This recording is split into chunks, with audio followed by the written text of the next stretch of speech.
King, the Wildfire. Katakuri, the Perfect Man. These two characters perfectly represent the qualities of ruthlessness and composure, who are willing to do whatever it takes to protect their crew or their emperor. The man that can't be hurt versus the man who won't allow himself to get hurt. Hey, how's it going, everyone? Today I have a matchup for you guys that may seem contentious, but I believe is very one-sided. Katakuri versus King. I can't believe it's taken me this long to make a solo verse matchup for One Piece, so why not tackle a matchup that's been somewhat controversial within the community. The characters will obviously be in personality and will only be considering any feats or statements the characters have currently displayed. There is plenty to talk about with this one, so without further ado, let's begin. We'll be going over Katakuri's toolkit first, since I've already done a more in-depth analysis in my previous video, Katakuri vs Nagato. The two most important assets in Katakuri's arsenal are his advanced observation haki and his special paramecia devil fruit, the Mochi Mochi no Mi. Through advanced color of observation, Katakuri can see several seconds ahead into the future. This ability, in conjunction with his devil fruit, allows him to simulate a Logia devil fruit user's intangibility by molding and shaping his body around his opponent's attacks, thus also developing a pseudo counter against armament haki. He can stretch himself, generate extra limbs, his spear mold can pulverize walls. His armament haki is at such a high level that he could completely overpower even Luffy's armament haki, and through his awakening, he turns all inanimate objects in his surroundings into mochi. King, on the other hand, is a Lunarian, a near-extinct race of humans who can survive any natural environment. His body denotes two important physical traits: black wings and a large flame on his back. As a Lunarian, King's fire is directly tied to his physiology. He can control the flame on his back to either be on or off. Doing so allows his body to gain either nigh invulnerability while the flame is on, or a significant increase in speed while it's off. He ate the Ryu no Mi model Pteranodon, which allows him to transform into a Pteranodon. King also seems to be at least capable of utilizing both armament and observation haki, since it seems to be stated in the One Piece Vivre card visual dictionary. However, I couldn't find a scan of the databook. Both of these characters fall under the category of First Commander. Now, usually First Commanders are considered the strongest crewmate right behind their respective captain. One thing that should be kept in mind is that just because they both hold the same position, it doesn't mean they are equal in power. One Piece as a story goes through a lot of power cliffing, which is a term used to depict when a series goes through a massive power spike or drop-off as it develops. Characters that were previously seen as powerful or relevant are often reduced to fodder, and it usually has massive implications in the story's overall power scaling. Believe it or not, One Piece is riddled with the stuff, and it goes all the way as far back as East Blue. I say all of this because King vs Katakuri is a prime example of power cliffing. Even though these two characters are technically one arc apart, the difference in power is big enough that in some ways the fight is almost unfair. I feel like I have to rip the band-aid off with this one because Katakuri can't beat King. And I don't just mean that he can't win, more so I don't think Katakuri can even hurt King. I usually like to start off with the win condition for both characters, but this is one of those cases where I don't believe Katakuri even has one, except maybe suffocating King with tons of mochi. On the other hand, King should be more than fast enough to tag Katakuri a few times and put him down for good. But I'm getting ahead of myself, so allow me to first make my case. Now, I've gone over Katakuri in quite a few of my videos already. He's a wonderful benchmark to use for Luffy's speed scaling development, and he basically introduced the idea of future sight to the reader. Katakuri absolutely bullied Luffy for the entire first half of their fight. In a battle that ultimately took somewhere around 10 to 11 hours, Katakuri showed us, the viewer, what a first commander should be capable of. Every single approach Luffy went for resulted in Katakuri absolutely flexing his sheer superiority on Luffy. If Luffy tried to punch him hard, Katakuri would punch him back harder. The scales would ultimately balance out for Luffy only after he caught a glimpse of Katakuri's face during his merienda. The rage he felt from having someone discover his true appearance was enough that he couldn't properly use Future Sight, which resulted in Katakuri taking massive damage from Gear 4 Luffy. It's not until Luffy masters Future Sight himself and develops Gear 4 Snake Man that he actually deals the vast majority of the damage needed to bring down Katakuri.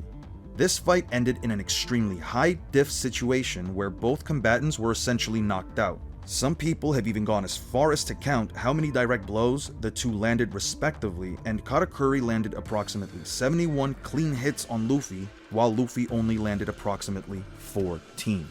Once we enter the land of Wano, a rage-amped Luffy gets a combo off against Kaido. We, the viewer, finally get a glimpse as to what an Emperor of the Sea can really do. Kaido one-shot Monkey D. Luffy. I repeat, one-shot Luffy. Not with a Hacks ability, but with sheer brute force, and possibly Conqueror's Haki. Katakuri could only manage to put down Luffy for about 7 minutes after a 10 to 11 hour long fight. Granted, there were a few breaks in between. He punched, stabbed, and even tried to suffocate Luffy under Mochi through his awakening. Kaido, on the other hand, went unga bunga once on Gear 4 Luffy and laid him flat on the ground with virtually zero retaliation from Luffy. He also walked away with 0 damage. This situation tells us 2 things. 1, Katakuri just got power cliffed.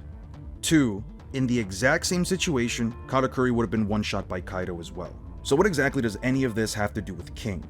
Well, Kaido is the bridge. He fought both Luffy and Zoro, who both fought Katakuri and King respectively. Considering how close Luffy versus Katakuri ended, and how one-sided Luffy versus Kaido was, we got a very good idea of what would have happened if Kaido and Katakuri were ever put on the same ring together. The simple fact is that even before these two unlocked Advanced Conqueror's Haki, both Zoro and Yonko Luffy were objectively stronger than the version of Luffy that Katakuri fought. Post Whole Cake Island Luffy couldn't even scratch base Kaido with his strongest attack at the time, King Kong Gun. On the rooftop, both Zoro and Luffy can tank Kaido's attacks, and they can even hurt him right back. Zoro not only made Kaido dodge one of his flying slashes, but he also cut Kaido's dragon form with a black rope dragon twister.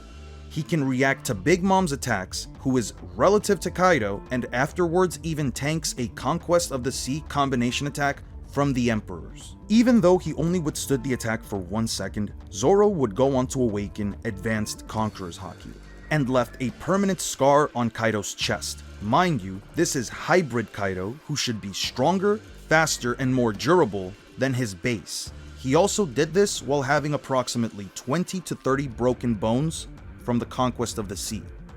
I've called Advanced Conqueror's Haki a power-up before, and a pretty big one at that. It's not too hard to see why.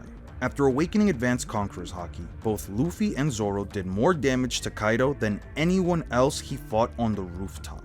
Luffy's Conqueror-coated punches in base now deal more damage than his advanced armament Kong Gatling, which in addition to all of his other attacks prior to his Haki Bloom are still considered too shallow.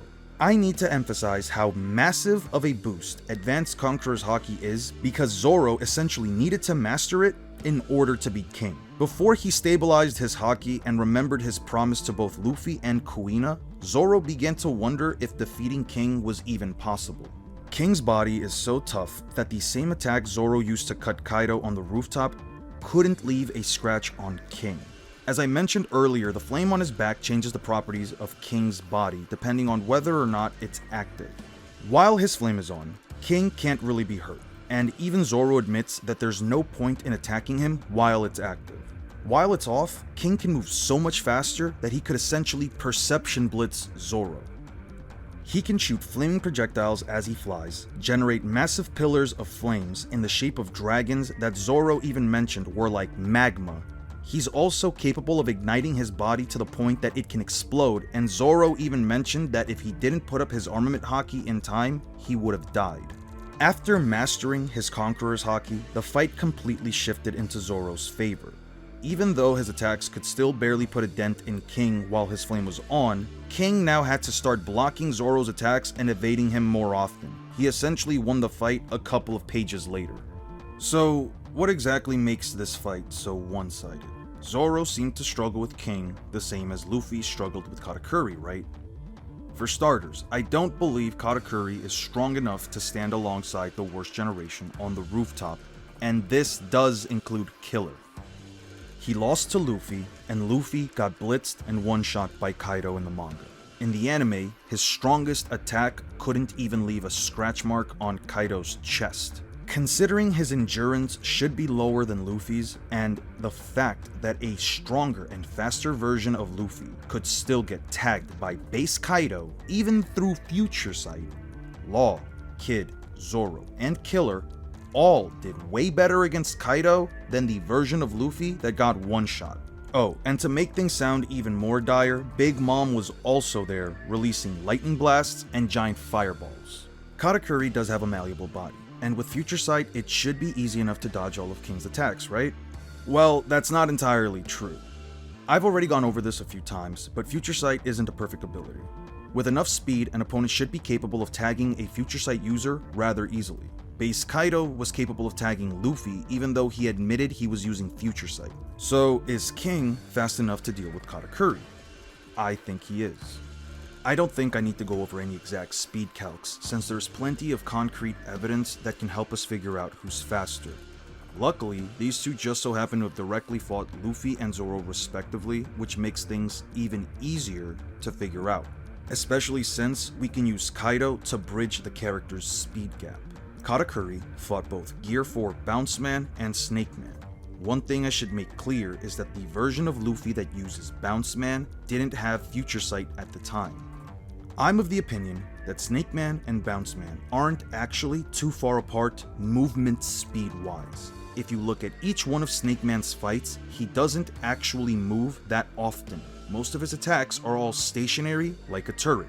His attack speed is definitely much greater than Bounce Man, but I don't believe he gains any overall movement speed in the form. My thought process is quite simple in this regard. Whether or not Luffy used Snake Man instead of Bounce Man against Kaido, the result would have been the same. I do not believe Katakuri could have dodged Kaido's Thunder Bagua, and I don't believe that Katakuri is strong enough to stand alongside the worst generation by the time of the rooftop fight. Zoro could clash with Hybrid Kaido while he used his 9-sword style, and he could stay conscious against a Hybrid Thunder Bagua while injured.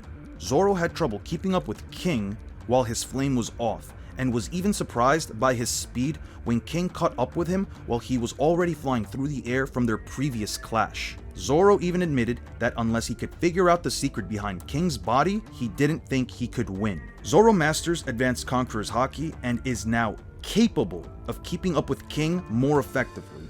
King could still Perception Blitz Zoro with his flame off, which is something even Hybrid Kaido didn't do.